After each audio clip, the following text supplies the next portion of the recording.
Thank you, Dana. Wonderful to be here, wonderful to be back, wonderful to welcome some of you back as well. We're going to have a great conversation, and we're going to talk anniversaries, we're going to talk investments, we're going to talk economic growth, so we're going to have a good time. But to start us off, I did want to ask, we've all had interesting years, but some of you have had particularly interesting years. How is 2024 going for each of you? And Reta Jo, can I come to you first? How has 2024 gone for you so far? First of all, thank you very much, William, for having us here.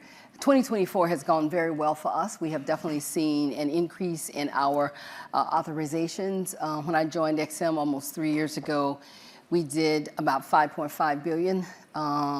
Last year we did over 8, and this year we're going to do even also over 8 billion authorized. We're going to be seeing one of the largest renewables deals we've ever done in the history of XM in the work that we're doing in Angola. For those of you who haven't seen that authorization, that's very impressive for us because we are needing to diversify our portfolio. So we're an institution that's 90 years old as an export credit agency. For those of you who have worked with ECAs before, our mission is very much the same. It's about facilitating exports and supporting U.S. jobs. And I always like to say it's not just about jobs in the U.S., it's about jobs in the countries of which we also work in. So this year has gone very well. We've got a lot more work to do, especially as we diversify our portfolio and also work in more emerging markets. Awesome. And one little fact came out on the prep call in a paper I read beforehand, which is the ramp up that you've been doing to getting to, you've got a headroom of 135 billion. Just so everyone knows the scale of XM, headroom of 135 billion, yes. You currently write about 8 billion of exposure each year, and you've kind of been working your way back up to that after quite a few years. We definitely have to work our way back up. Many of you who know anything about USXM, we were out of the market in the sense that we could not do deals. In 2014, it lasted for about 4 years. That was over $10 million because we didn't have a board quorum. I'm happy to say we're definitely open for business. We have a board quorum right now.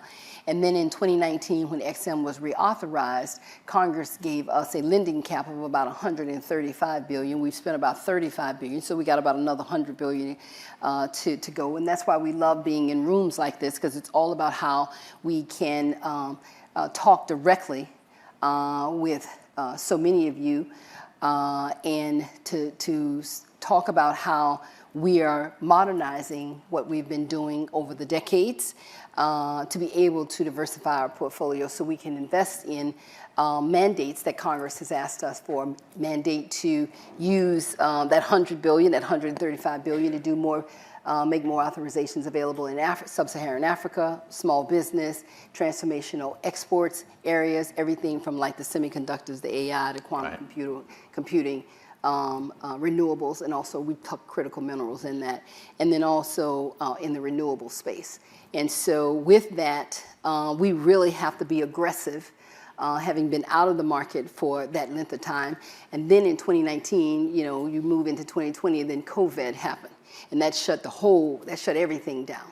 So we're building back up, we're ramping back up, and so we have to be in rooms like this, and we have to be working not only with the traditional lenders and bankers that we have done with, the traditional companies, a lot that XM has worked with. We have to really be looking at where are the opportunities. And when you are in rooms like this, I think that there's a lot of opportunities there, and we'd love to hear about them. And I think there's some XMers out here somewhere that I brought my chief financial officer, my nuclear senior counsel, and my senior advisor for sustainability and green transition.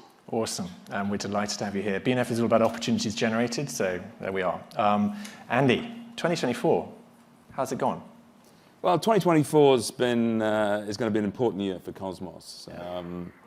Its evolution from being a frontier explorer company to one with a more balanced, full cycle business, and a business that is relevant, we believe, through the energy transition. And it's all about the transition of a strategy whereby, as a company, we were actually started in 20 years ago, so not quite as long as you, Reta Jo, but 20 years ago, a private equity company backed, a frontier explorer. Since then, we've evolved through various deals to become full cycle. But on that journey, I've opened up 2 big basins in the world. One was in Ghana in 2007, the Tano Basin, which is a Jubilee field, and then the gas deposits offshore Mauritania and Senegal in 2015. And as part of that journey, it's about understanding the company's relevance within an energy transition, where clearly we looked at the future of frontier exploration and felt that actually we should be investing in existing basins that delivered lower cost, lower carbon oil, while transitioning to gas, where we believe there's a longer runway, and therefore the gas deposits in Mauritania and Senegal are key to providing that energy transition through a distinctive, lower carbon, lower cost gas. And 24 is really where we start to see that strategy come to fruition. We started up 2 big projects in the Gulf of Mexico. And again, it's important source of oil for the world today. The world needs it today, and this is low carbon oil. It's less than 10 kilograms per barrel in terms of its production. And so that's top decile, or top quartile in the world today. And then later on, by the end of the year, we hope to have started up the GTA project in Mauritania and Senegal, a new source of gas for the world. And it's in the Atlantic Basin. It's gas that is important for energy security in Europe, but it's also important for energy security in both countries, Mauritania and Senegal. They're currently burning heavy fuel oil to produce power. This project has both an LNG export element to it, and it has a domestic gas element to it, and therefore can accelerate their transition. So big projects, actually, big for us as a company, but actually an important project in GTA in terms of addressing an energy transition, which is about affordability, it's about security, and ultimately it's about the climate agenda. So we're pleased, with how the year's going. It's not over yet, which is an important point. We've still got a quarter to go, but so far so good. So yeah, GTA by the end of the year. By the end of the year, yeah. Good man. Marco, last but definitely not least, how is your year going? You're 22 months into the role? Is that correct? Yes. So I moved to Saudi Arabia March 23. And since then, I got a lot more white hair, but I feel rejuvenated, honestly. So to give you some numbers of what we're doing since I arrived, we got 20 gigawatt more into our portfolio, and that's all greenfield development. We are responsible to delivering one of the biggest decarbonization programs in the world in Saudi Arabia, with a goal to transform the system to 50-50 renewable and gas-fired. In that, we had basically 0 renewables installed 5-6 years ago. Today, we have 3 in operation, 17 gigawatt under construction. On any given day, we're investing $50 to $70 million every day in decarbonization around the globe. In Saudi Arabia, we also launched last year, brought into operation the largest battery storage project in the world, 1.2 gigawatt hour of battery storage at the Red Sea Global, which is one of the big tourist destinations that Saudi Arabia has launched. Sorry, did you say tourist destination? Yes, yes. So we're going to have 85 hotels, and we're responsible to delivering all the utilities there. Fine. Yes, it's 100% renewable, 500 megawatt of solar power and backup biodiesel, with a 1.2 gigawatt hour of battery storage, as I mentioned. But also the wastewater treatment system, to me, it's fascinating. So you take all this water, and basically it leaves the nutrients and it creates mangrove fields in the desert. And then the residual water is used to basically nurse the 30 million plants and bushes that are going to be used for the landscaping. It's really something amazing. 3 hotels have already opened, and 80 more will be open in the coming months and years. So that's the highlights there. But we also do water desalination. We're the largest desalination company in the world. And there we have got into the portfolio 2 million cubic meters of new projects. That is about the equivalent need of a population of 10 million people. We serve about 30% of the population in Saudi Arabia, Bahrain, Oman, the Emirates, and we're now growing also outside of the region. We're called from countries all over the world because you know that water is the next emergency. A lot of that is green water. Not another one, please. Not another emergency. Yes. We can solve all the emergencies you have. So on the large plants, the very large, about 30% of the power is generated on site from solar. On Red Sea Global, 100% of the power is solar, of the water is solar power. So it's really something that is becoming increasingly sustainable, increasingly green. And the last thing that we do is decarbonizing the hard to abate. So after the Neon Green Hydrogen project that we launched last year with Air Products and Neom, it's the largest project in the world. So I think that the largest green hydrogen project in the US and in Europe is around 20 megawatt, roughly 20, 25. This project is 2,000 megawatt of electrolyzers. It's massive. And we already invested more than 4.5 billion on it. So it's coming online by the end of 2026. It will be a marvel, really. So on the back of that, this year, we launched construction of our second project. So the first project, it took us 4 years to develop. The second project, 1 year to develop and 1.5 years to bring it in operation. So that's massive. It's in Uzbekistan to transform into fertilizers, basically to export to Europe. That's awesome. And in that long list of achievements, was the 2.5 billion refinancing included in there? Did you mention that? The 2.5 billion solar refinancing in Saudi.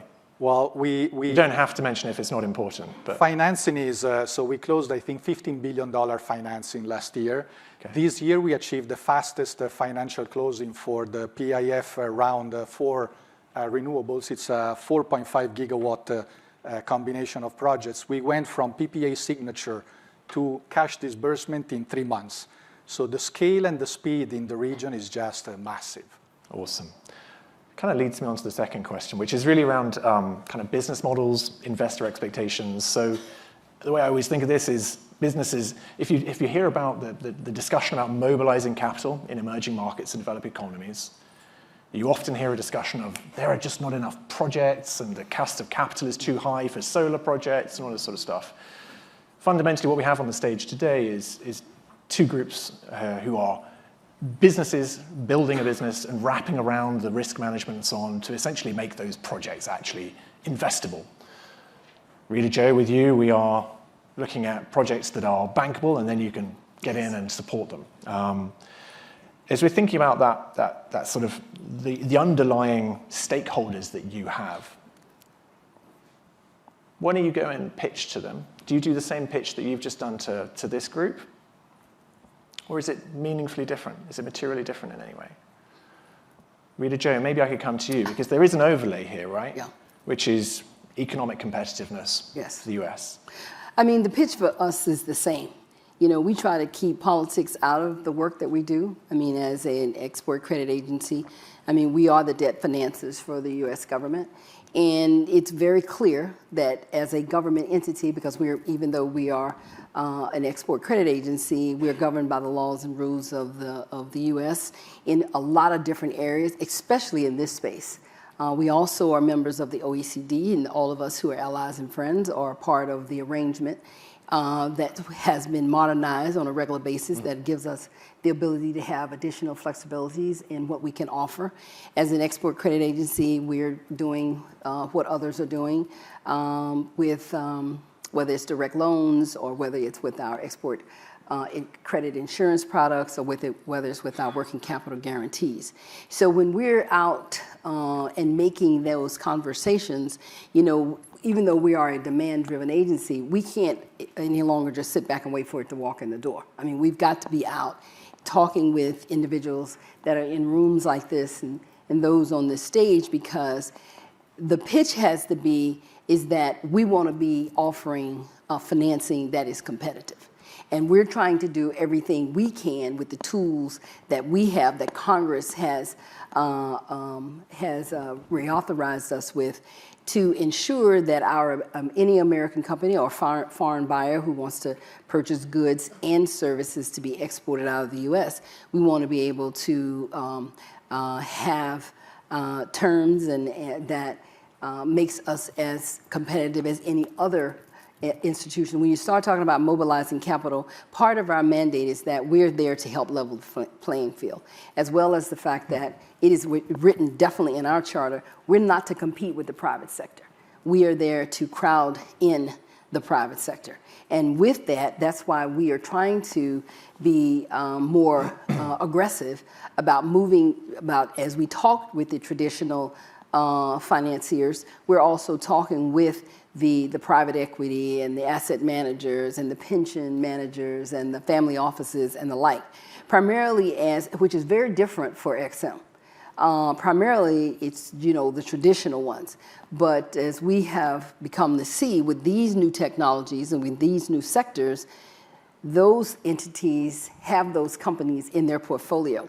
Those portfolios, companies may be then ready to go global, or they're even thinking about going global, and we just want to make sure that they understand that we can be, as one part of the U.S. government, an entity that might be able to help them be successful, to grow and to expand.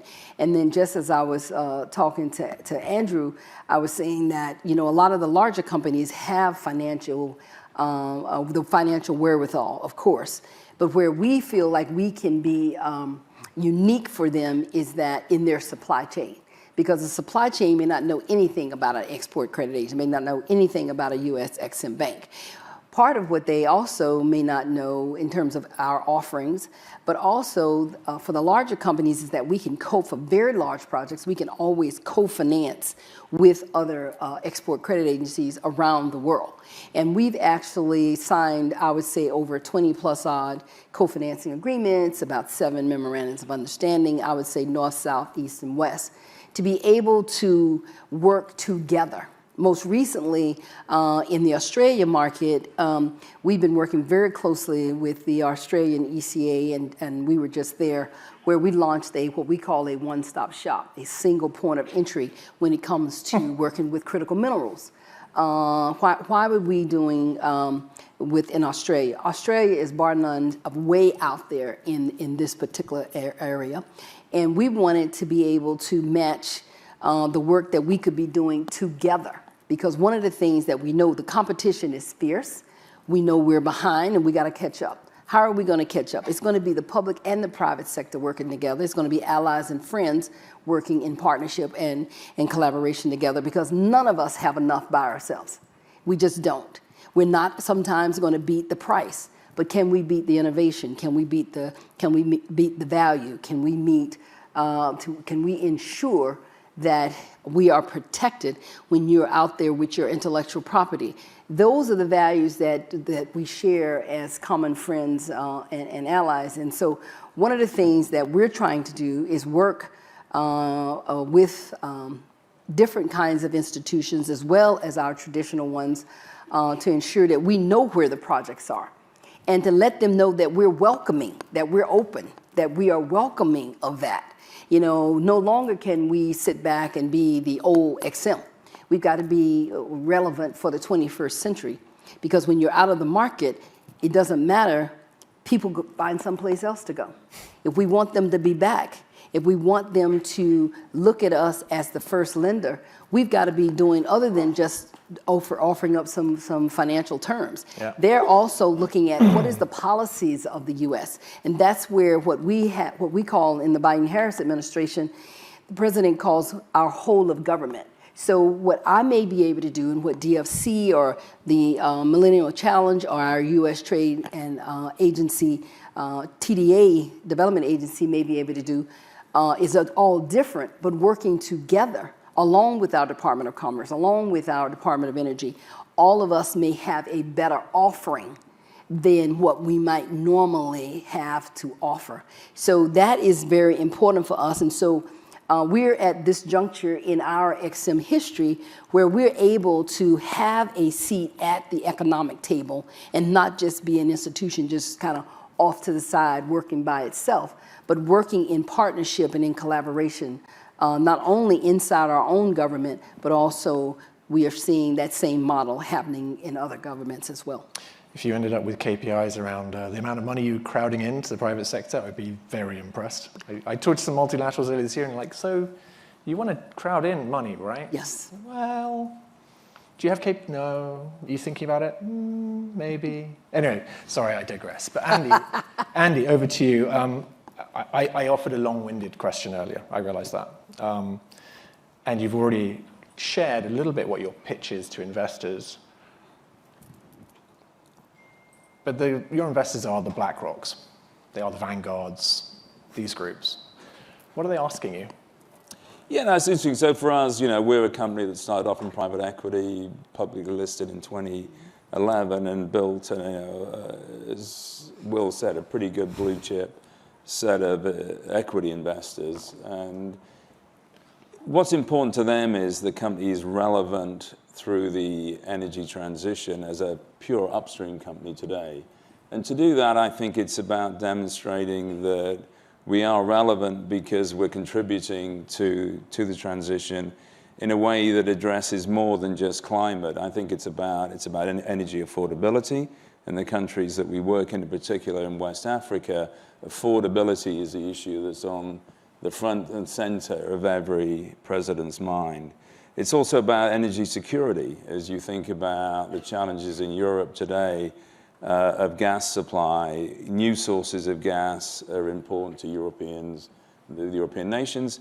Equally, energy security is important to the producing nations so that they have control over their economies. So, our pitch to investors is ultimately to say that we have a resilient business model because we are relevant through the energy transition. We're contributing to the debate and enabling progress in both for the developed countries and underdeveloped countries whose resources, we've been given the privilege of developing. And that is important, I think, Will, that you've got the balance and you're seen to be actually contributing to the debate rather than taking a sort of singular sort of view. So, and it's true on the debt side, just as, on our debt investors, equally important to us as our equity investors. And they want to ensure that the business model actually is relevant, it's resilient, and you are participating in the debate and actually enabling progress. Do they worry about political change? Yes, look, political change is the nature of life. For people in this room, there's a recent election in the US. There's one coming up. We've actually had an election in 3 other countries that we've worked with. There's been a recent election in Senegal, a recent election in Mauritania, and there'll be an election in Ghana later this year. So that is the nature of doing business, actually. And I think part of the business model has to be resilient to it because you're actually contributing to the progress of the country. And it's not about individual parties or politics. Ultimately, if you have an aligned agenda with the country, then you are resilient to that political change.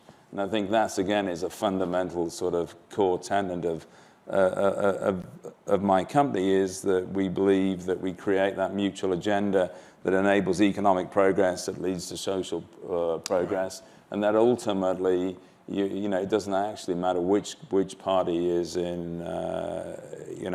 is leading. So for us, it's about creating an enduring agenda that's decades long. It's longer than any political cycle. And if you can be a force for good in that way, then it is enduring.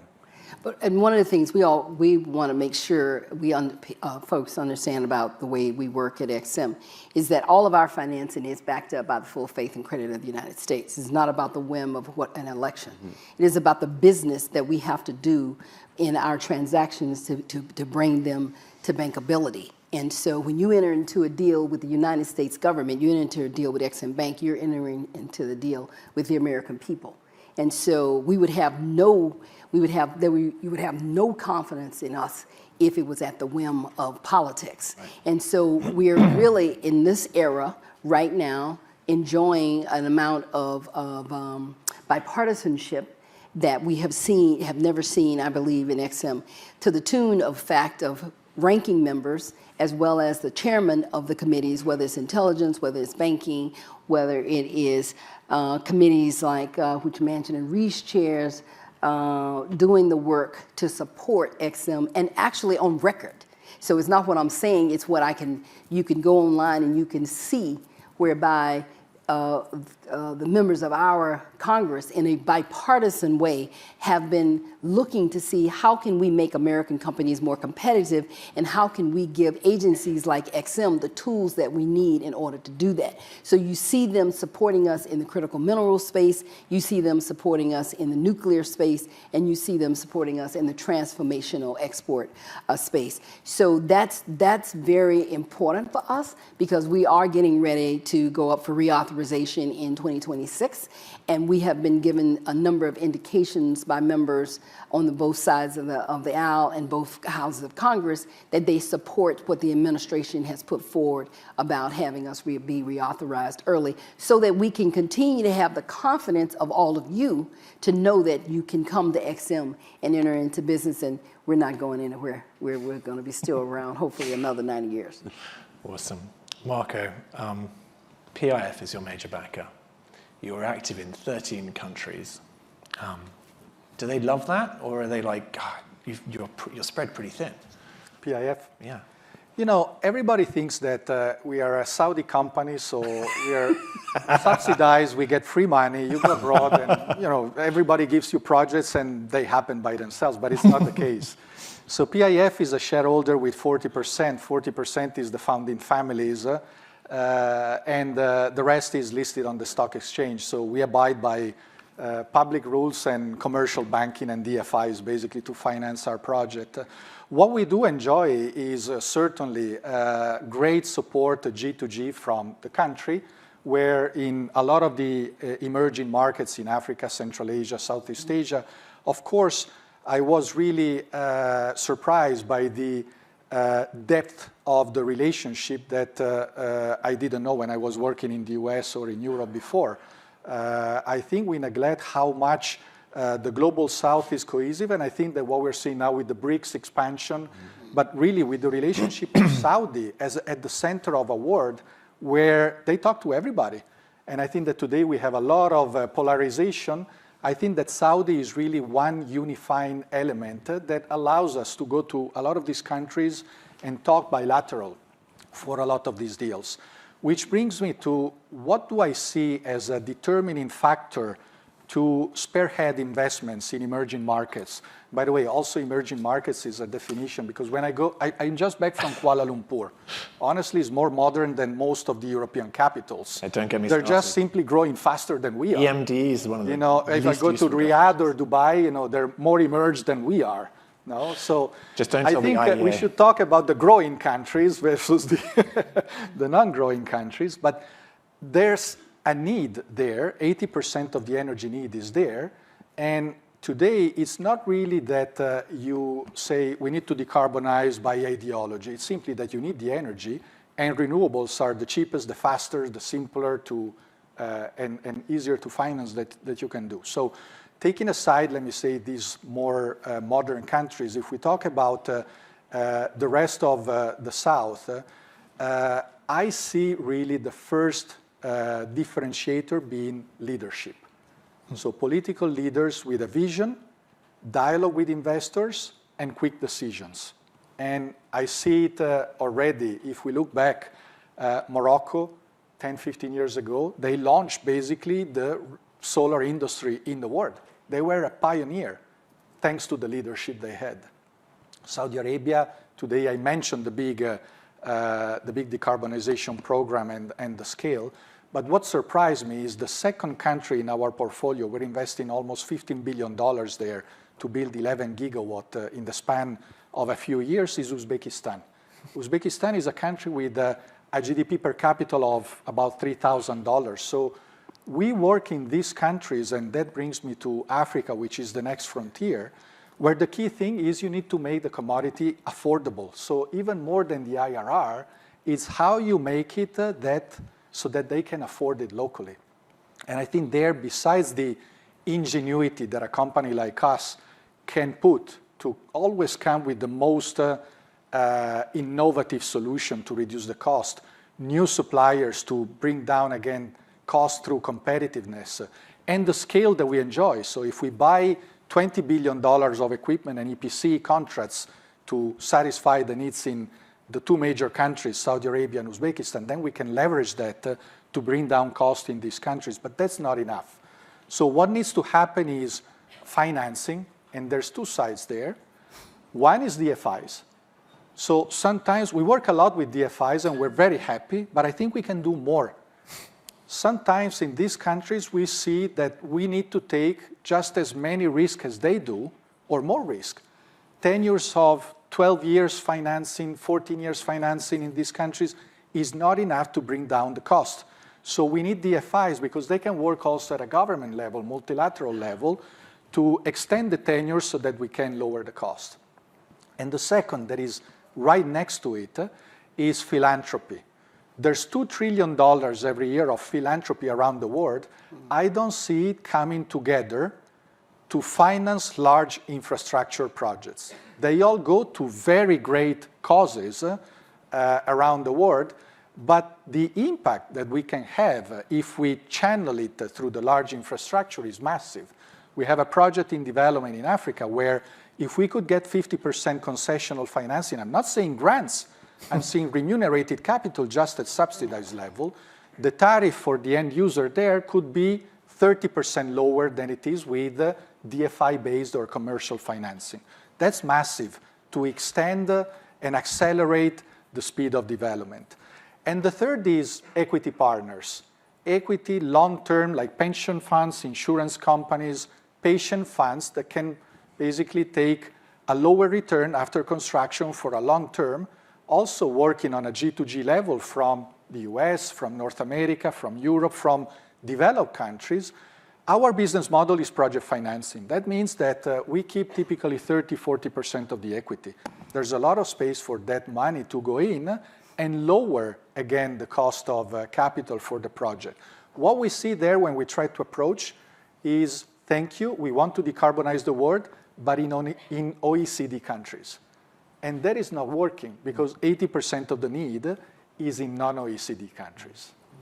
If you could blow up the use of EM and DE as a term, I would be really delighted. It's one of the most misleading terms I've come across as an analyst. So, just a shared mission, perhaps. Going back to the philanthropy's point, do they actually have the capabilities to do infrastructure investment? My sense is no. Sorry, I didn't get it. Do the philanthropic organizations have the capability to do infrastructure finance? Philanthropy. My sense is no, but... So we want to act as enablers. So we don't want to get the money. We want to be a catalyst for money to come to projects. I think that DFIs are probably the best catalyst for that. We can work with us. I think that we need to collectively spread the word and start with the big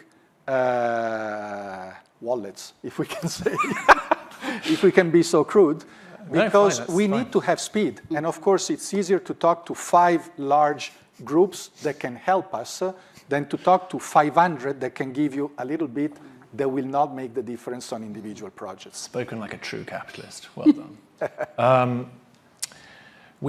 We've touched on these sort of wider issues and the sort of the north-south question. So I don't necessarily want to go into that in depth, but maybe some of your answers on the next question will be kind of related to it. So it's really, in the next 3 to 6 to 9 months, what event, what moment are you looking forward to?